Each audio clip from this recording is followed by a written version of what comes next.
Welcome everybody to the Flowing Health podcast. I'm really excited today to have Jeff Davis, who is the Muhammad Ali of mental health. He's an award-winning author, keynote speaker, mental health advocate. So we've got lots to talk about and an author of a book, The Power of Authentic Leadership. So welcome, Jeff. Thank you so much for having me, Alessandro. It's a pleasure to be here and I'm looking forward to chatting today. Great. And I've been trying to get you on for a while, but I know you're a very busy man all over Europe. And I know you are American originally, but you live in Europe right now. So maybe can we go a little bit into the story of how you came to live over here and then also talk about your great work? Absolutely. So as you mentioned, I'm American. I was born and raised there, and I do have Irish roots, very strong Irish roots. I'm 75% Irish. So I have a passport from Ireland in addition to being American. So that's how I'm able to live out here. I'll explain how I ended up out here. So I'm from the state of Connecticut, specifically Newtown, Connecticut in southern Connecticut, just north of the New York border, basically greater New York. And in 2009 through 2010, I did an incredible study abroad experience. I really had a great time. The college I went to had their main satellite campus in Budapest, Hungary. This is in Eastern Europe, central to Eastern Europe. And I'm 25% Hungarian. So I'm 75% Irish and 25% Hungarian. So I also have Hungarian roots, and I was very much in my element in Budapest. I also traveled around Europe. This was, again, 2009 through 2010. Had the time of my life. I had written a book about my travels. And from when I graduated university in 2011, I had always wanted to move to Europe. The timing was never right. And then finally in 2017, I had some business opportunity out here, and I had always wanted to come back. So I'm actually in the Netherlands now in Western Europe. I was between a few countries, and I thought the Netherlands is a great place to live.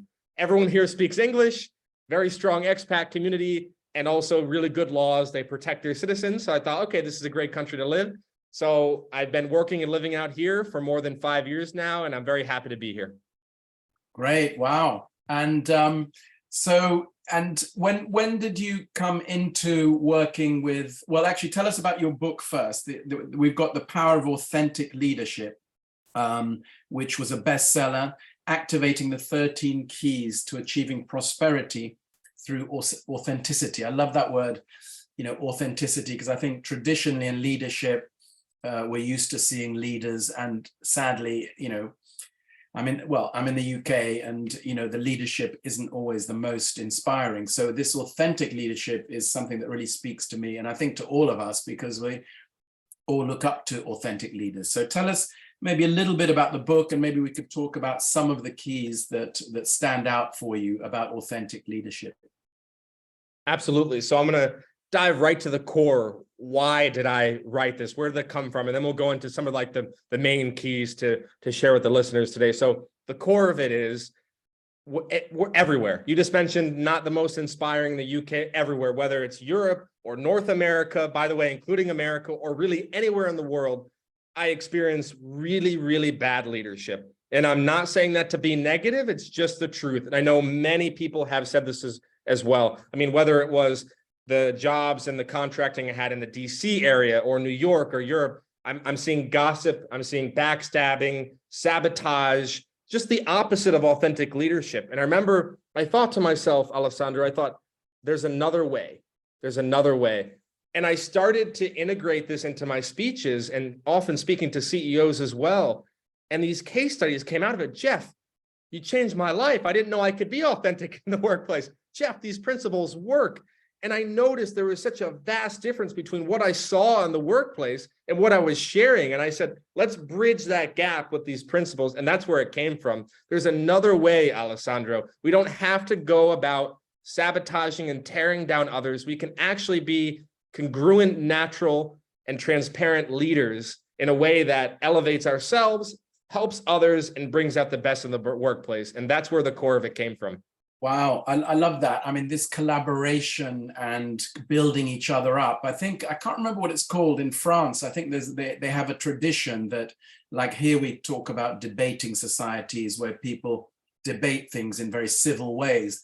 And in France, I've heard that often that there's a tradition of actually when somebody is at the top, you kind of try and rip them down off the top. So you're kind of arguing to always bring people down, which is such a negative, and I can't see anybody winning in that. So I love what you're talking about this more inspiring, authentic leadership. And tell me, were the keys or the principles things that you gleaned and took from other traditions, or did you come to them from your own experience? Or, just tell us a little bit about how you came to find them and decide on these 13 keys. Yeah, so it's a mix of all of it. It was a mix of this experience I had. I also really honored the experiences and stories of others. So this would be one-on-one conversations. It would be group conversations. Sometimes it would be speaking to a whole room, and it became very conversational to hear other people struggling as well. So it was experience and then also research. And I really integrate this into everything I do with the keynote speaking. And then I also do trainings as well, where I'm not just sharing an opinion here. There's actual research behind it. I'm going to share with you something here that this caused my mouth to hit the floor. My jaw hit the floor here. Deloitte did a study. And in this study, Deloitte said that 61% of workers, of employees, did not feel safe being themselves at work.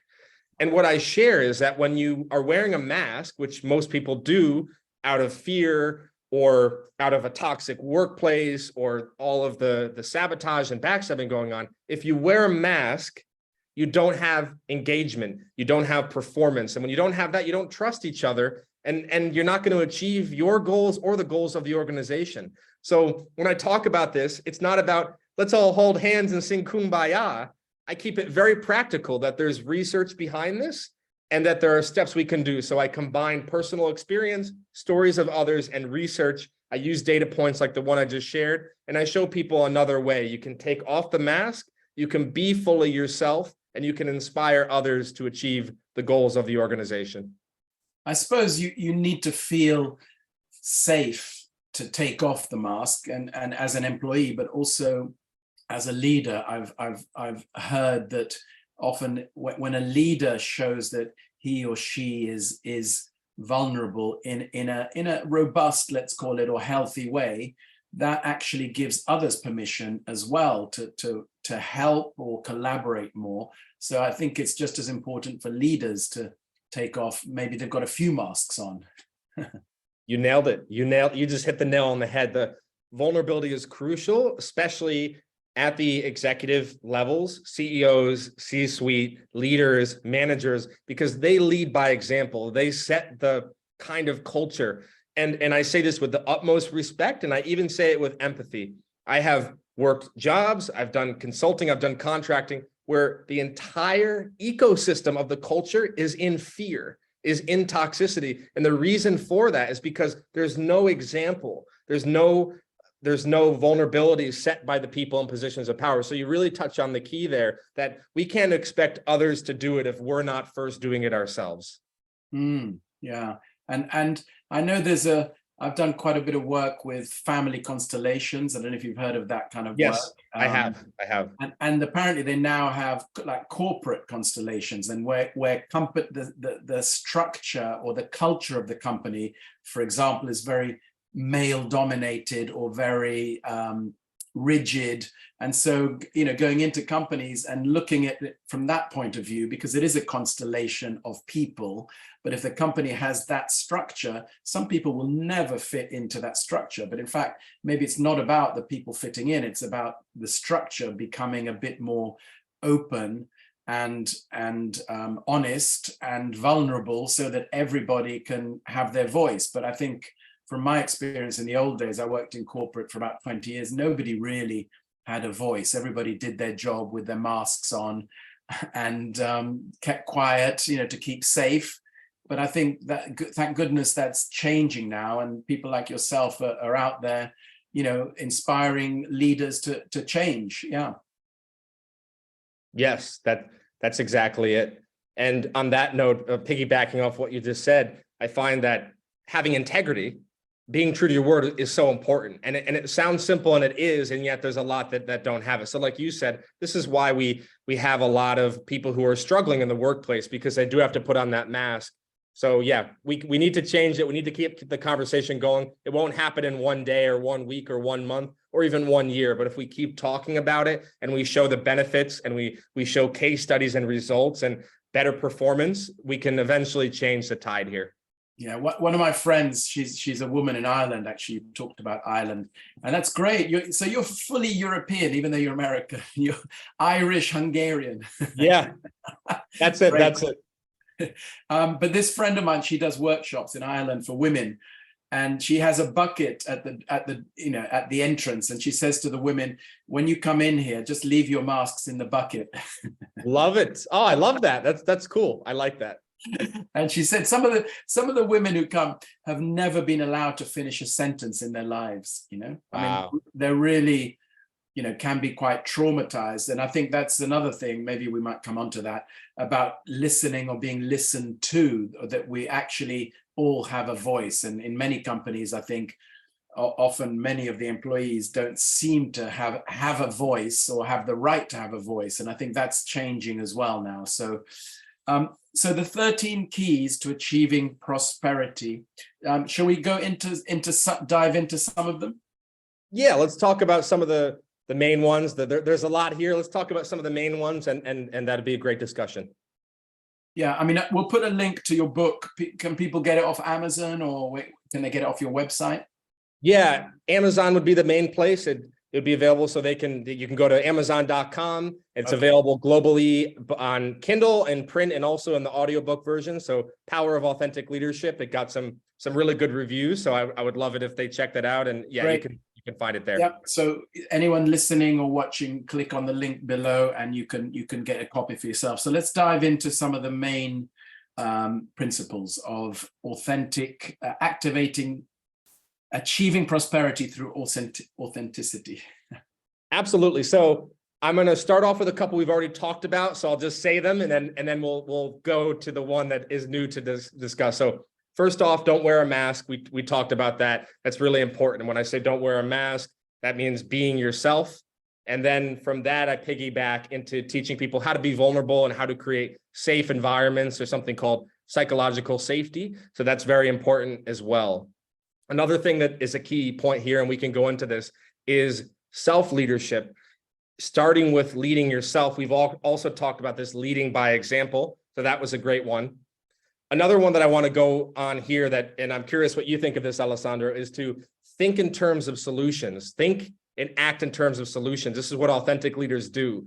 And this is where I keep it really practical, because when people are not acting in authentic leadership, there's like a root cause behind that. And sometimes people can get quite nasty. They can. It's just the reality of life. And they want to pull you down into the mud. When I'm sharing this, and I've shared this with people all around the world, I give them the encouragement that instead of getting into the mud and battling with people and focusing on the problem, acknowledge the problem, be aware of what it is, and then think and act in terms of solutions. And I noticed that a lot of the authentic leaders I interviewed, they would definitely acknowledge the pain. They would acknowledge the sadness. They'd work through their feelings. And then once they were aware of root causes, whether it be trauma, whether it be a certain kind of culture, then you can move into solutions. And I wanted to bring this up because it's really important that we keep this practical and that we help workplaces improve. So that's a big one that I talk about. Yeah, I love that. And I think if you start on that, make it a really important point. We work together on the solutions. And I imagine you might come to that, where the leaders get together with their teams and say, right, what can we do together? Whereas in the old days, I think some of the old models were the leader would say, this is what we're doing, A, B, C, D, everybody would follow. Yeah. Regardless of what they really thought. So is there more with the solutions? Is there more around collaboration and opening up and discussing in a safe way? Yes, it's taking the initiative to set up those meetings. And it's also, it's being able to have the skill set to simultaneously hold in your mind opposing things. And what I mean by that is, you do need to be aware of what's happening. So leaders do need to know what's the root cause, what's happening, why is conflict and disagreement and strife occurring? And at the same time, also holding in your mind, here are some solutions, here are some ideas, here are some things we can do to change. And it doesn't mean changing everything at once, but taking small baby steps along the way. And then from there, you can have one-on-one conversations. Sometimes group settings can work where you don't have the whole team at once. That might be a little bit scary for the department or the team, but you can get a little bit more than just the one-on-one. It can be a group of anywhere from 5 to 7, maybe as many as 10 to 12 people. And you're openly sharing ideas and you're brainstorming, and you can have the chart out. Someone could be writing it down. Someone could be scribing it onto their computer, and people are just openly sharing. And whether or not you like their idea, you don't shoot it down. You just say, hey, that's a good idea, Sally. That's a good idea, Jim. And those environments can really foster creativity and better work environments. So it's really about that psychological safety and then working towards those solutions. Great. And out of interest, do you, with the people who get together in these meetings, do you guide them? Say there's a leader who's really struggling. Does he say to you, look, I think I want these 5 people, for us to have a meeting, or do you guide them and say, actually, we need more, on the executive level or on a different level to balance it out, or do you leave it to them generally, or can it depend maybe? Yes, both, all of the above. So let's say I do a keynote, and then let's say the company wants to take it further, and whether they're asking me to do like a training, a workshop, or a seminar, or even bringing me in like as a consultant. To answer your question, I'll start by working one-on-one, let's say with an executive or the CEO. And I find that one-on-one gives them a very safe setting so that they can work out all of the things in their head. They can openly share their fears. Sometimes CEOs feel like they really have to be completely strong and polished in front of everyone. And I understand that. I understand that. And then that one-on-one setting allows them to open up. And then once we've opened up in a more private setting, then we can work to what you said, like a smaller group of maybe 5 people, like the leadership team or some people there. And that's where you can expand the conversation, and you can keep inviting people in, but we don't want to overwhelm the CEO or the executive too much, because they very well often need that safe setting first to fully express themselves. Yeah, no, I agree with that. I think I have been in meetings where, with my boss, I think she opened up and just asked people, to voice their complaint, and there were so many. I think she was overwhelmed. She just couldn't handle it. Yeah. So she hadn't created her own safe container or space, and as a result it backfired.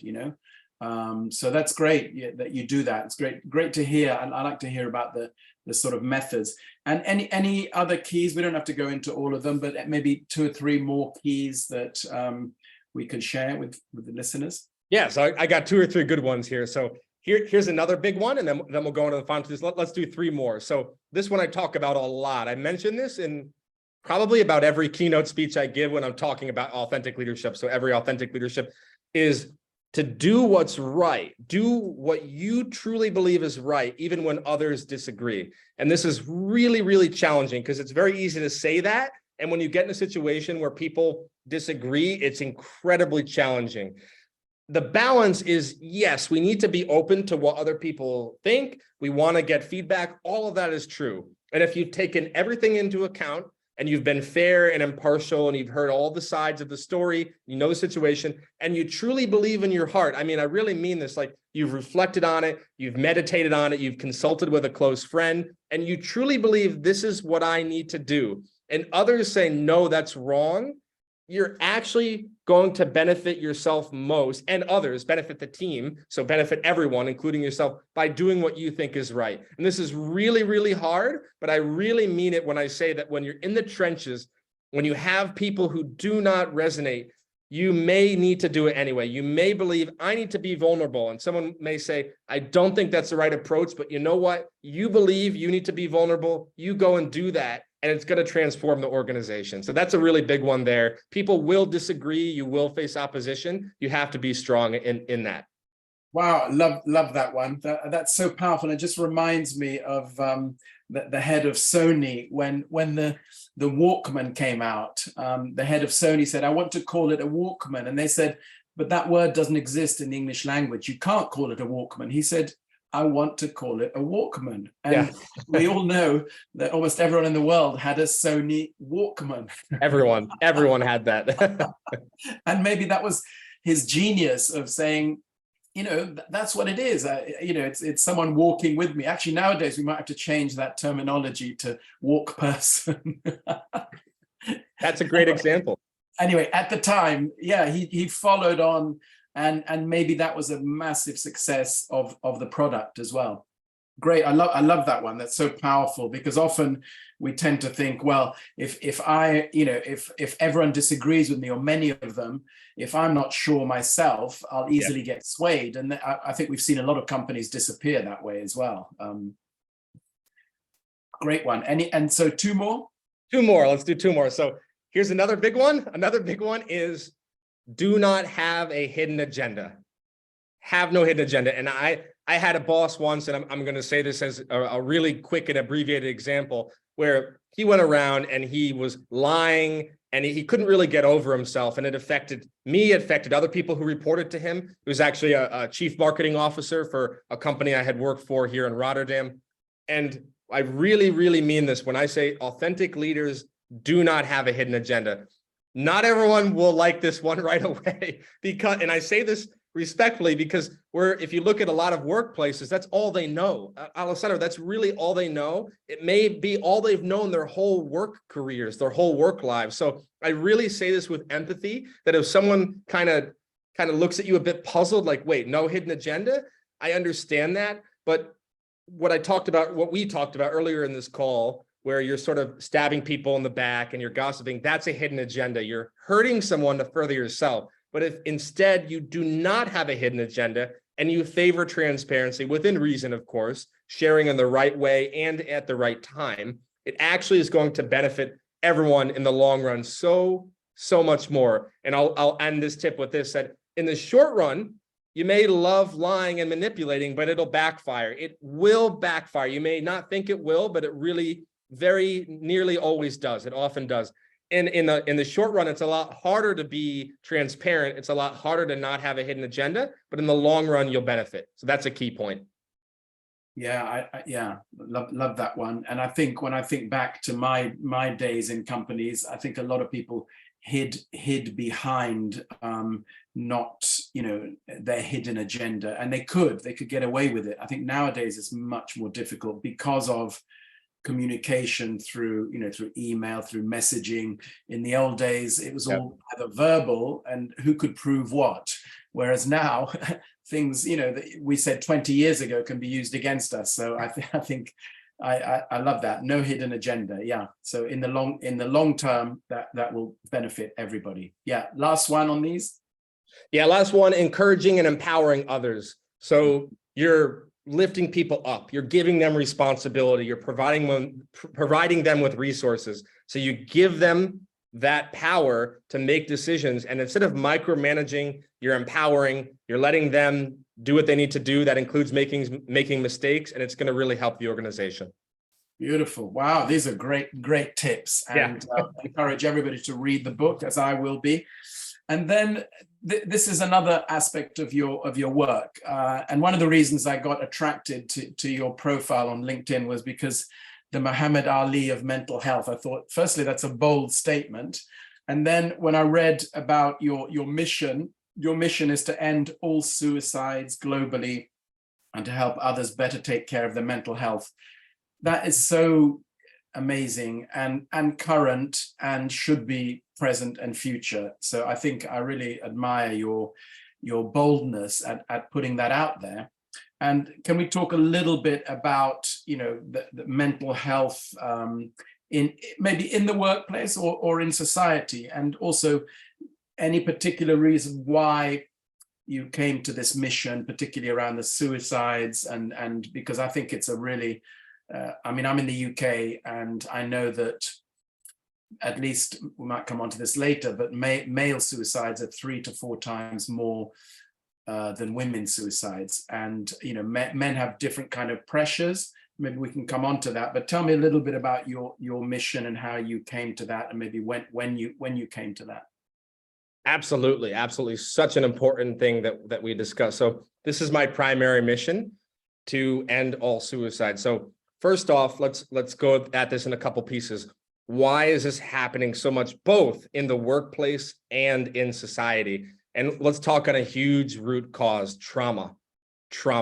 The Centers for Disease Control and Prevention show that 61% of adults had at least one adverse childhood experience. 61%, it's mind-blowing, Alessandro. And then 4 or more types of adverse childhood experiences for 16% of adults.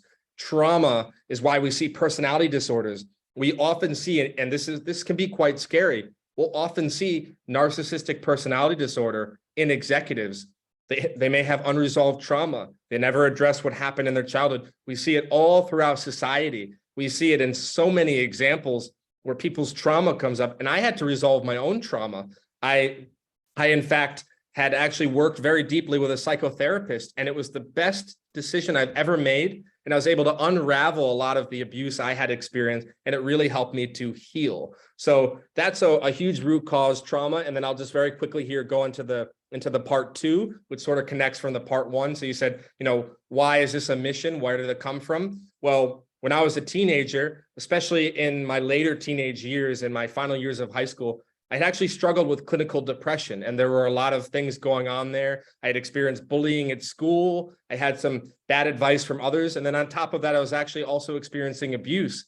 And when I was 17 years old, I very nearly made a tragic choice. I nearly died by suicide. And I did not have the help or the resources that I needed, even when I reached out to others. And that's why I do what I do, Alessandro. Yes, I talk about the authentic leadership. And even a higher mission, the ultimate mission, why I'm here is to prevent suicides, talking about mental health. I also speak and write on this, and it comes from my own experience. And I would not wish what I went through on anybody. And that's why I want to help and support others. And I want to encourage them to reach out and to find resources and to heal. You don't have to go through this alone. Wow, amazing. I mean, just last week I finished a mental health first aid course in the UK. And there was so much around this, how to spot the signs if somebody is struggling, not just the workplace, but if somebody's on a train platform and they look a bit shifty and a bit uncomfortable and they're close to the edge, what can I do as a human being to support them and help them? I think in the old days, I would have been embarrassed and moved away. Now I know that I can go and talk to them and say, what's going on? Hi, what's going on? And actually connect with them. And what you said was really interesting about, when you reached out, there wasn't much, help out there. It wasn't that easy. And I think that's what needs to change, that stigma around, mental health and, behavioral issues and trauma, where often people are scared of these things and try to avoid them rather than have a frank conversation, because actually those people who are suffering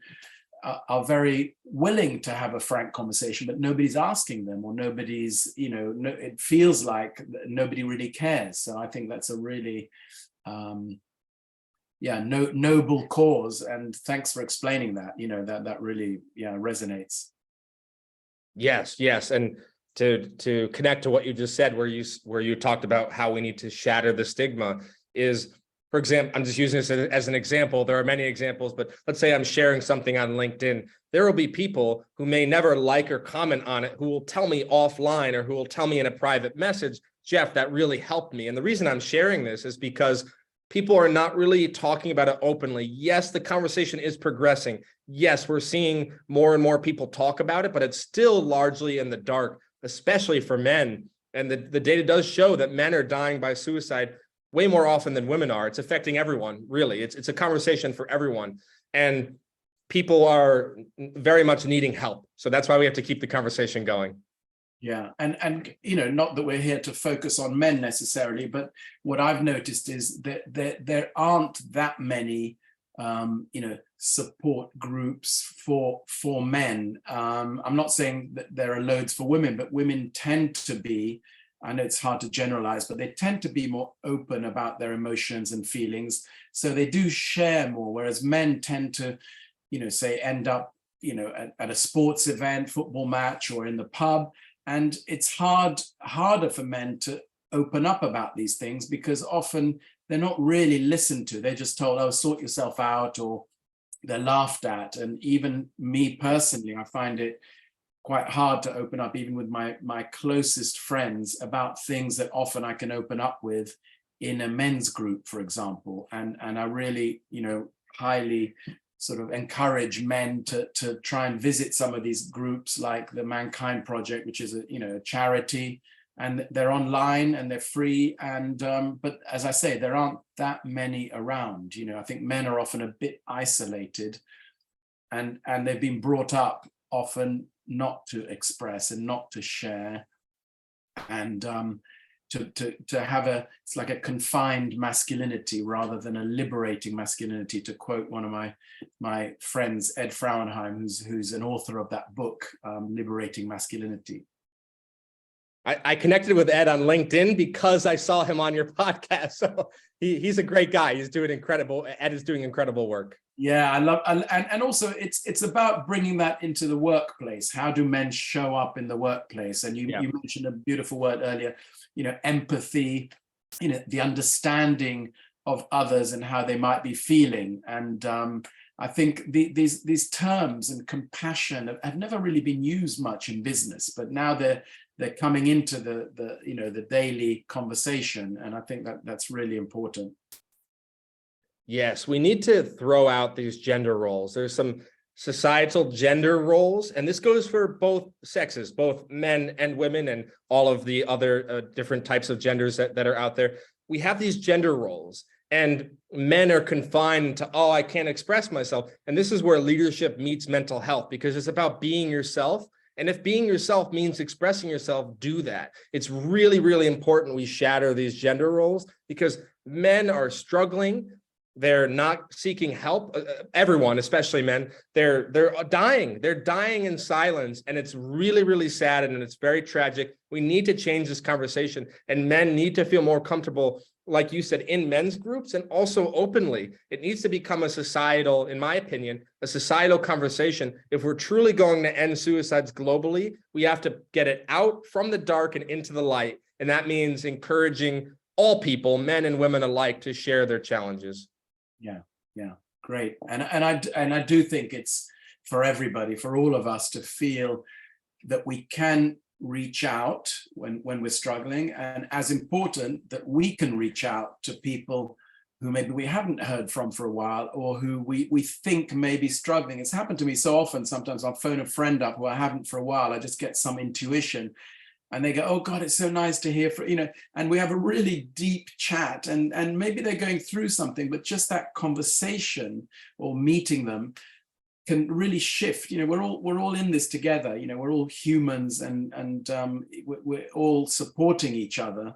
But I think maybe the pandemic also isolated us a lot more, and probably have pushed society back a little bit, because I think there's still a lot of isolation. And especially with people working from home now, even if they're in big organizations. I've heard, I don't know if it's Siemens. I heard, after the pandemic, they said to all their staff, which is like 10,000 or 20,000, you're all working from home from today onwards, like everybody. Wow. That can't be that healthy, that they don't even get together once a month or once every, and I understand they made certain decisions at a certain time. But actually, the effect on people not, seeing each other, body language, well, we can see each other from the waist up, but we need to see the body language and move around and be in each other's space. So I think that's hopefully going to come back, that communication through being present to each other, in a room, in a space, and respecting each other and empathizing. Yes, absolutely. You hit the nail on the head again. And I want to give you a lot of credit. You mentioned you reached out, you listened to your intuition, and you reach out to an old connection, an old friend. And I have to say, you really, really touched on a powerful point there, where reaching out is crucial. It's really important that we're not just sitting back and saying, everything's going to be okay. Sometimes it is making a call, or maybe it's sending a text or something like that. If you're particularly busy, it doesn't have to be a long message, but it can really mean a lot to that person who is struggling if they receive a message and they know someone out there cares. Yeah. And you just said that everything's going to be okay. In the old days, I was a bit like that. I go, oh, don't worry, it's all going to be fine. I'd stop saying that now, because that's not true. Yeah. It's like, tell me more. What is going on? What can you do about it? What can we do if it's something that I can help with? But more importantly, let's take some action rather than it's all going to be okay. Because if everyone says that, then we're all in trouble, and the truth is, we've got to get real about these things. And at least in the UK, people like the royal family are opening about their mental health. So it's really coming into societal, into the conscience more. Yeah. And you mentioned that word trauma earlier, which is being used so much these days. And I know from Gabor Mate and a lot of the research that, trauma was never taught to doctors, as a term, and was never taught to psychiatrists or psychotherapists. But now it's coming into the vocabulary that, as you said earlier, 60% or probably more have experienced some trauma, which could just be something in childhood that a teacher said. It could be as simple as that. And yet they're growing up with this thing of feeling not good enough. Yeah. And it's a trauma they carry into their office, or they become a powerful boss and make others suffer, for example. I know that's exaggerated, but that I'm sure that has happened. And it's like, how about looking at the root of the issue? And that's what's beginning to be addressed a lot more, especially with people like yourself who put this great work out. Yes. And I say this with the acknowledgement of what a powerful point you just made. This is very real. My experiences, the experiences of many, many people that I've talked to, and there are many others out there as well, where indeed people are taking their childhood issues right into the workplace and they're taking it out on others. This is very real, and it is happening all the time. Yeah, 100%. I mean, I worked 20 years in corporate. I think the first company I worked for, nowadays, a few of my colleagues would have been arrested. Wow. For sure. Just abusive behavior, whether verbal, okay. Well, anyway, let's not go into it, but I'm just nowadays, no way, which is good. These conversations are so important. I really appreciate you sharing so candidly and so powerfully from your work. So I think we're coming to the end. Anything? I love the fact that you're changing the face of leadership. You're going into companies, inspiring leaders to be more authentic, but just as important that you're also on this mission to stop and to end all suicides, and that together is such an inspiring. I'm really proud to know you and to kind of to hear everything you have to share with us, and encourage everybody to connect with you on wherever they can, on LinkedIn or on your website, and to keep in touch.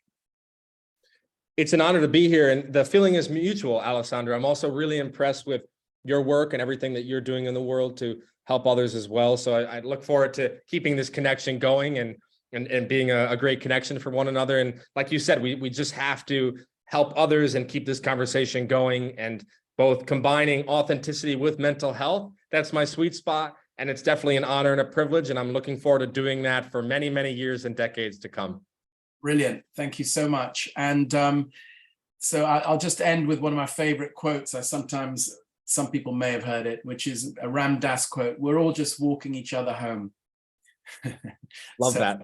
So let's just walk each other home nicely and with kindness. And this is such a great conversation. And everybody get in touch with Jeff. And thanks again, Jeff. Take care. Thank you.